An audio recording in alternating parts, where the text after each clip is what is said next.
जून 1984 में प्रधानमंत्री इंदिरा गांधी ने भारतीय सेना को यह ऑर्डर दिया कि आप सब अमृतसर के गोल्डन टेम्पल पे ऑपरेशन ब्लू स्टार करोगे, वहां से कुछ खालिस्तानियों को बाहर निकालने के लिए।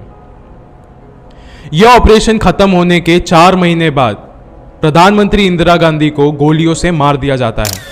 एंड यही चीज ने लीड किया आज के वीडियो के इस टॉपिक पे, जो कि है 1984 दिल्ली राइट्स या फिर एंटी सिख राइट्स।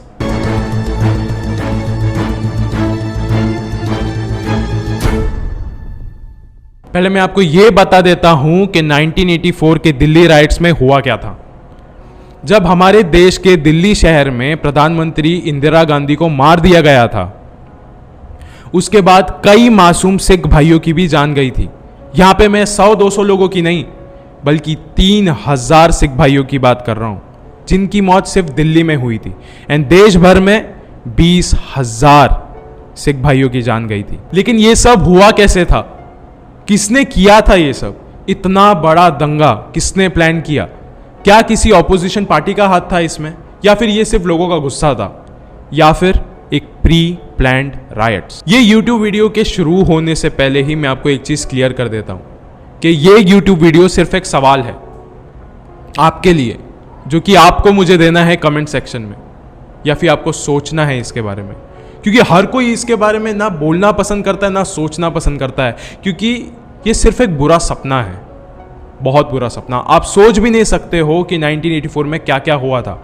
एंड ये वीडियो आप अपने लेफ्ट विंग और राइट विंग विचारधारा को साइड में रख के देखिए। शुरू करने से पहले ऐसे ही और हॉरर, मिस्टीरियस और हिस्टोरिकल वीडियोस देखने के लिए सब्सक्राइब कर दीजिए इस चैनल को।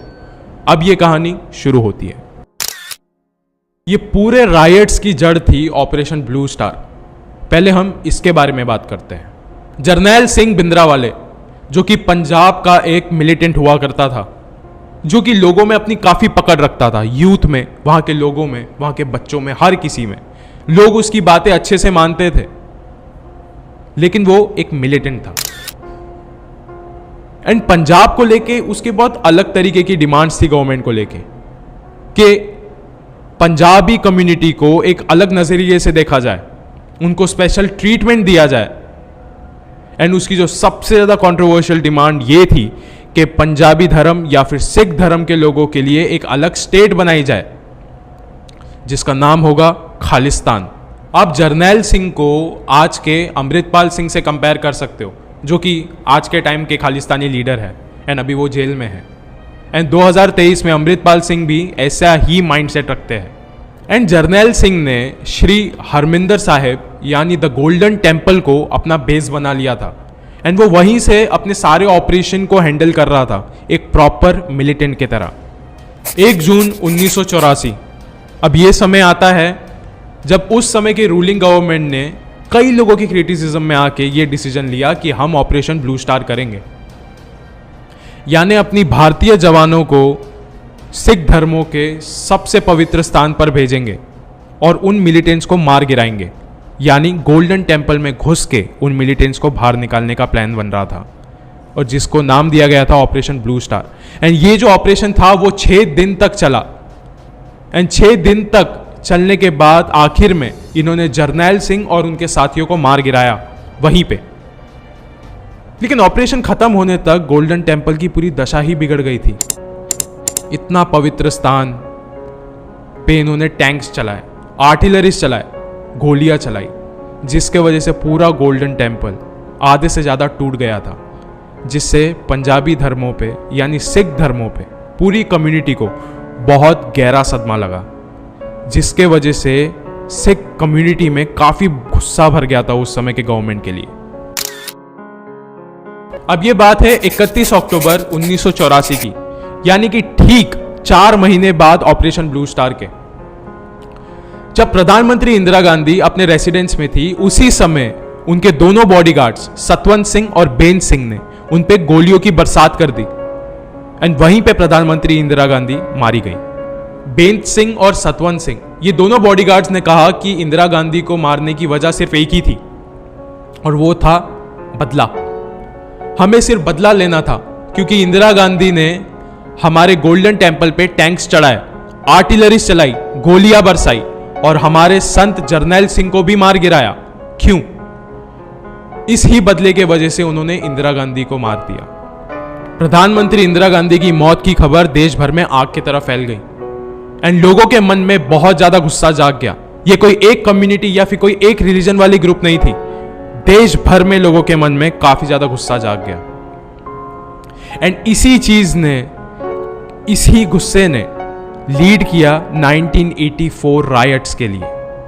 और ये रायट इतना ज्यादा ब्रूटल होने वाला था, ये किसी को नहीं पता था, क्योंकि देश भर में पहले भी दंगे होते रहते थे, कभी हिंदू मुसलमान के, कभी सिख ईसाई के, लेकिन इतना ब्रूटल रायट्स कभी किसी ने सपने में भी नहीं सोचा था। जब देश भर में प्रधानमंत्री इंदिरा गांधी के असैसिनेशन की खबर फैल रही थी, तो मीडिया चैनल्स में पता नहीं क्यों 2 बॉडीगार्ड्स नहीं कहा जा रहा था, 2 पंजाबी बॉडीगार्ड्स कहा जा रहा था, 2 सिख बॉडीगार्ड्स स्पेसिफिकली कहा जा रहा था, जिसके वजह से लोग ज्यादा ट्रिगर हो गए।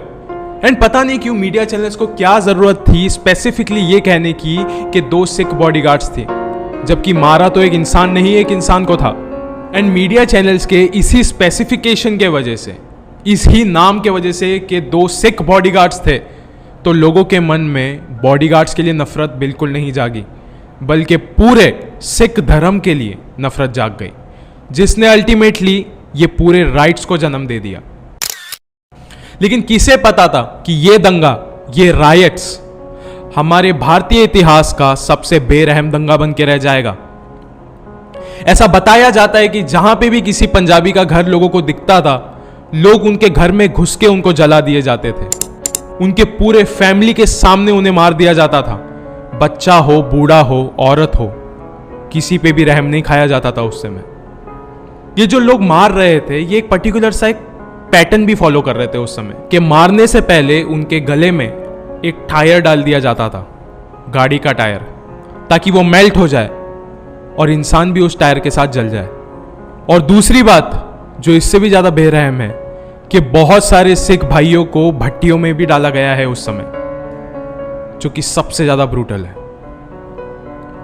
कोई इंसान ऐसा सोच भी कैसे सकता है दूसरे इंसान के साथ करने के लिए? It's so brutal. एंड जो भी पंजाबी भाइयों की मदद करने की कोशिश करता था या उन्हें अपने घर में रखने की कोशिश करता था, ये दंगे करने वाले उन्हें भी नहीं छोड़ते थे, उन्हें भी मार दिया जाता था या फिर बहुत बुरी तरीके से जलील कर दिया जाता था। ये दंगे का जिम्मेदार कोई एक इंसान नहीं था, कोई एक पॉलिटिकल पार्टी नहीं थी, ना कोई एक रिलीजन ग्रुप, बल्कि उस समय की आइडियोलॉजी थी। लेकिन फिर भी पता नहीं क्यों बहुत सारे मीडिया चैनल्स या बहुत सारे लोग इसमें भी हिंदू मुसलमान सिख ईसाई का कॉलम लेके आ जाते हैं। अगर कोई इंसान दोषी है तो ये वो है जिसने सब लोगों को ब्रेन वॉश किया या फिर सब लोगों को पैसे दिए टायर खरीदने के लिए, आग लगाने के लिए, पेट्रोल खरीदने के लिए, जिसका दोषी बाद में ठहराया गया सज्जन कुमार को। एंड आज वो सलाखों के पीछे है, उम्र कैद की सजा मिल गई है उन इंसान को। कहा जाता है कि ये जो राइट्स हुए थे ये एक प्री प्लान्ड राइट्स थे। एंड काफी सारे कोर्ट्स में ये आखिर में प्रूव भी हो गया था कि यस ये एक प्री प्लान्ड राइट्स थे। आज कोई भी कोर्ट कुछ भी प्रूव करे, चाहे ये दंगा खत्म हो गया हो, लेकिन ये दंगा खत्म होने के बाद 3000 सिख भाई दिल्ली शहर में मारे गए और 20,000 सिख भाई पूरे देश में मारे गए, जिसमें से पूरे के पूरे 20,000 बेकसूर भी थे, क्योंकि इसमें किसी की भी कोई गलती नहीं थी, सिर्फ वो 2 बॉडीगार्ड्स की गलती थी। अंत में मैं बस आपसे एक ही सवाल पूछना चाहता हूं, क्या उन 2 बॉडीगार्ड्स की सजा एक पूरे धर्म को, एक पूरे कम्युनिटी को देनी जरूरी थी? आपको पता भी है कि उस कम्युनिटी ने उस समय क्या फेस किया, अपनों को खोना, अपने बच्चों को खोना, जिनका कोई कसूर भी नहीं था, जबकि अदालत उन दोनों बॉडीगार्ड्स को उनकी सजा दे चुकी थी। लेकिन फिर भी जो बाहर बैठे मासूम थे उनको मार के क्या मिला?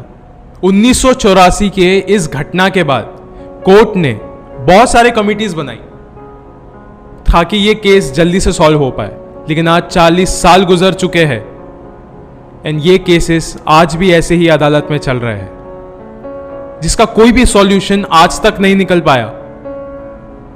आपको इसके बारे में क्या लगता है? ये पूरे वीडियो के बारे में